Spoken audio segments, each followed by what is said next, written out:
আসসালামু আলাইকুম বন্ধুরা, আমি মোহাম্মদ তসিফুর রহমান আপনাদের সাথে আছি টিয়ার টিউব কিউরিওসিটি নিয়ে।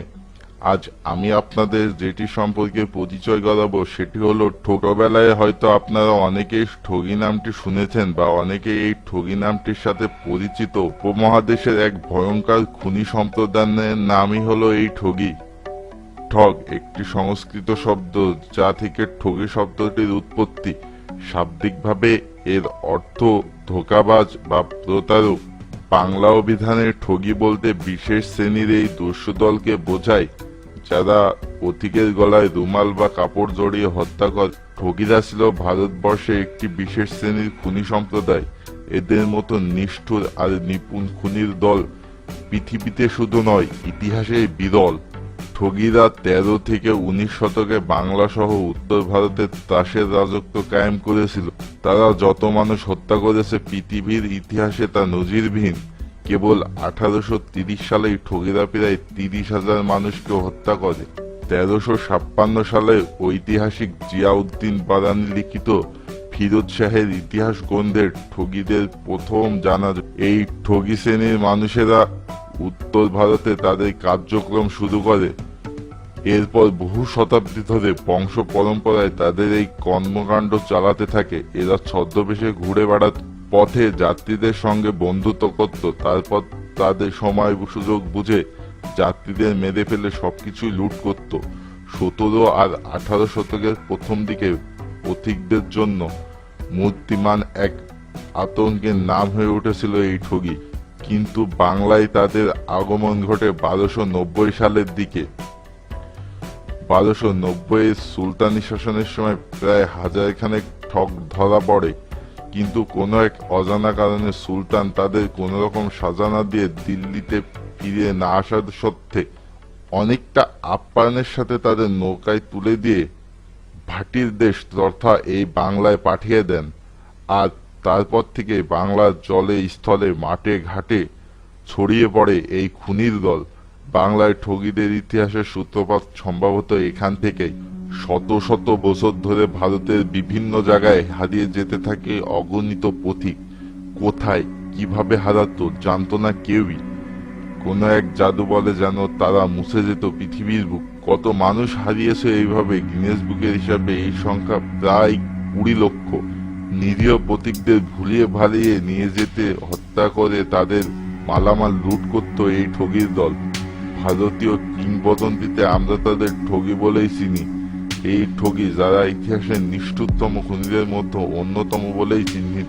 ঠগিরা ছিল 17 ও 1800 শতকের প্রথম দিকে ভারতের পথিকদের জন্য মূর্তিমান এক আতঙ্কের নাম।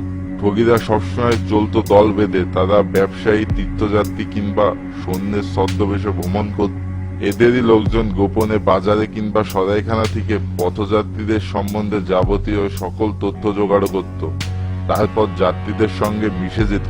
যাত্রা বিরতিতে যাত্রীদের জন্য খাবারের ব্যবস্থা করত। সহযাত্রীদের সৌহার্দ্য, নিরাপত্তা ও বিশ্বাসের উষ্ণ আমেজে গরম খাবার খেয়ে পথ চলতি ক্লান্ত যাত্রীরা নিশ্চিন্তে বিশ্রাম নিতে থাকেন। আর তখনই আসতো সর্দারের উপরদারের নির্দেশ পাওয়া মাত্র যাত্রীদের উপর ঘটত নির্মম হত্যা। একজন যাত্রীকে খুন করত 3 জনের একটি দল।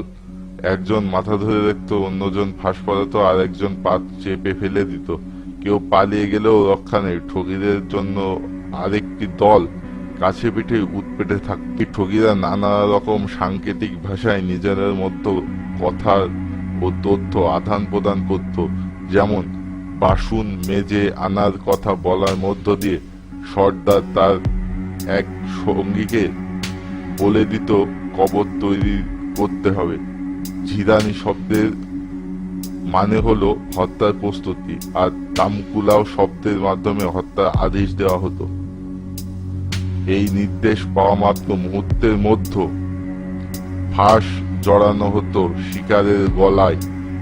আর যে কোনো সংগঠিত অপরাধী সমাজের মতোই এরূপ নিজস্ব নানা সাংকেতিক ভাষা ঠগিরা নিজেদের মধ্যে আদান প্রদান করত। গোষ্ঠীভুক্ত না হলে এই সংকেত পাঠোদ্ধার ছিল প্রায় অসমভূমিকা আর দক্ষতার ভিত্তিতে পেশাদার শ্রম বিভাজনের কাঠামো তৈরি করেছিল ঠগিরা। দলের সদস্যদের খুবই নির্দিষ্ট সব দায়িত্ব ছিল। সম্ভাব্য শিকার চিহ্নিত করা, তাদের সাথে ভাব জমানো, শিকার সম্পর্কে নানা রকম তথ্য জোগাড়ের দায়িত্ব থাকতো তাদের উপর। পুলিশের গতিবিধি নজরে রাখত যারা, তাদেরকে বলা হতো তিলহাই। তারা দল থেকে খানিকটা পিছনে থাকতো, নিরাপদ জায়গা দেখেও তাঁবু গড়ার দায়িত্ব থাকতো তাদেরই উপর। কবর তৈরি করার দায়িত্বে যারা থাকতো তাদের বলা হতো বিয়াল। শিকারদের যে ধরে আটকে রাখবে তাদের বলা হতো চামচি। শিকার যাতে বাধা দিতে না পারে তার জন্য হাত আটকে রাখার দায়িত্ব ছিল চুমশিয়ার। চুমিয়া শিকারের হাতে পায়ে ধাক্কা দিয়ে মাটিতে ফেলে দেবে। বেজারা মৃতদেহগুলোকে কবরে নিয়ে যাবে। উথামাও দায়িত্ব হলো দেহগুলো হাঁটু ভেঙে থুতনির সঙ্গে ভাঁজ লাগিয়ে কবর দেওয়া। মৃতদেহ পাহারা দেয়া ও বিপদের গন্ধ পেলে জানানো দেওয়ার দায়িত্বপ্রাপ্তদের বলা হতো ফুরফোদেনা। আর হত্যাকাণ্ডের জায়গাটা সাফসুতুরে করে ফেলার দায়িত্ব ছিল ফুরাজানাদের। সদ্য মৃত মানুষের কবরের উপর বসত ঠগীদের অমৃতর ভোজ। সে ভোজ আর কিছু নয়, গুড়ের ভোজ। একলা পথিক পালেই সাদরে তাকে দলের সাথে ভ্রমণের আমন্ত্রণ জানাতো। তাদের মতে যে একবার এই গুড় খাবে সে ঠগী হয়ে যাবে। ঠগীদের মধ্যে হিন্দু, মুসলিম, শিখ সব ধর্মের লোকই ছিল। ঠগীদের খুনের অস্ত্র ছিল বেশ অবাক করার মতো, অতি সাধারণ কিন্তু সাংঘাতিক কার্যকর। এক ফালি হলদে কাপড়ের টুকরো 2 ভাঁজ করলে মাত্র 30 ইঞ্চি হবে। 18 ইঞ্চির মাথায় একটি গিট, তাতে একটা রূপোর টাকা বা তামার ডবল পয়সা বাঁধা। নিপুণ ঘাতকের হাতে সেটাই হয়ে ওঠে অব্যর্থ মরণ ফাঁস। ঠগীদের সম্বন্ধে ব্রিটিশ সরকার প্রথম জানতে পারে 1812 সালে। সে সময় গঙ্গার ধারে একটি গণকবর পাওয়া যায়, তাতে 50টি মৃতদেহ পাওয়া যায়। তারপরে বিভিন্ন স্থানে পাওয়া যাচ্ছিল গণকবর। এমন সময় ব্রিটিশদের বদন্যতায় যোগাযোগ ব্যবস্থায় ব্যাপক উন্নতি সাধন হয়। রেল যোগাযোগের ক্ষেত্রে নতুন মাত্রা পায়, ফলে ঠগীদের দৌরাত্ম্য কিছুটা কমতে থাকে, কিন্তু পুরোপুরি মূলোৎপাটন করা যাচ্ছিল না। ব্রিটিশ সরকার ঠগীদের নির্মূল করার জন্য উইলিয়াম স্লিমানকে দায়িত্বে দেয়। বেঙ্গল আর্মির অফিসার উইলিয়াম হেনরি স্লিমার ছিলেন অত্যন্ত বিচক্ষণ ব্যক্তি।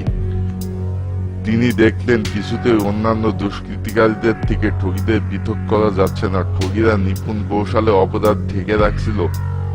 উইলিয়াম হেনরি গুপ্তচর নিয়োগ করলেন, গঠন করলেন বিশেষ পুলিশ বাহিনী ও আলাদা বিচার আদালত। পাশাপাশি ঠগীদের অপরাধ স্থল বিশ্লেষণ করে তৈরি করলেন মানচিত্র এবং অপরাধের দিনক্ষণের একটি তালিকা তৈরি করলেন, যাতে পরবর্তী হত্যার সময় আঁচ করা যায়। নিজের লোকদের ব্যবসায়ী ছদ্মবেশ অস্ত্রসহ যেসব স্থানে পাঠাতে থাকেন। তারপর 1830 সালে উইলিয়াম হেনরির গুপ্তচরদের দক্ষতায় ঠগীরা দলে দলে ধরা পড়তে থাকে। এদের কারো কারো মৃত্যুদণ্ড, কারো কারো যাবজ্জীবন, কারো কারো দ্বীপান্তর ও কারো কারো জেলের ব্যবস্থা করেন। বাকি যারা ছিল তারা ভয়ে পেশা পরিবর্তন করতে বাধ্য হয়, ফলে ভারতবর্ষ ঠগী মুক্ত হয়। ঠগীদের দীর্ঘ বিচার পর্বে উঠে আসে নানা অজানা বিচিত্র কাহিনী, যা শুনে সভ্য সমাজের সবাই বাকরুদ্ধ হয়ে পড়ে। ঠগীদের জবানবন্দি থেকে খুনের যে হিসাব পাওয়া যায় তা ছিল খুবই মর্মস্পর্শী। 1933 সালে উইলিয়াম হেনরির নাতি জেমস হেনরি লেখায় জানা যায়, একজন ঠগী মাসে গড়ে 8 থেকে 10টি খুন করত। সেই হিসাবে প্রায় 20 লক্ষের অধিক মানুষ এই ঠগীদের শিকার হয়েছিল বলে অনেক বিশেষজ্ঞগণ ধারণা করেন, যা অস্বীকার করার কোনো উপায় নেই। কারণ বহরাম বলে এক নিষ্ঠুর ঠগী নিজেদের স্বীকারোক্তি অনুযায়ী সে বলেছিল সে নিজে 931 জন মানুষকে খুন করেছিল বলে দাবি করে এবং পরবর্তীতে ওই নাম গিনেস বুক অফ ওয়ার্ল্ড রেকর্ডে ওঠে। সে আরেক গল্প, কিন্তু ঠগীদের এই নিষ্ঠুরতম ইতিহাস আজ কালের অতলে হারিয়ে গেল। মাঝে মাঝে পারিপার্শ্বিক কিছু ঘটনা সেই ইতিহাসকে নতুন করে উস্কে দেয়। হ্যালো বন্ধুরা, এমন নিত্য নতুন ভিডিও পেতে সাবস্ক্রাইব করুন আমাদের চ্যানেলটিকে। ও ইমেল নোটিফিকেশন নিশ্চিত করার জন্য পাশের বেল আইকনটিতে আপনারা ক্লিক করুন। ধন্যবাদ।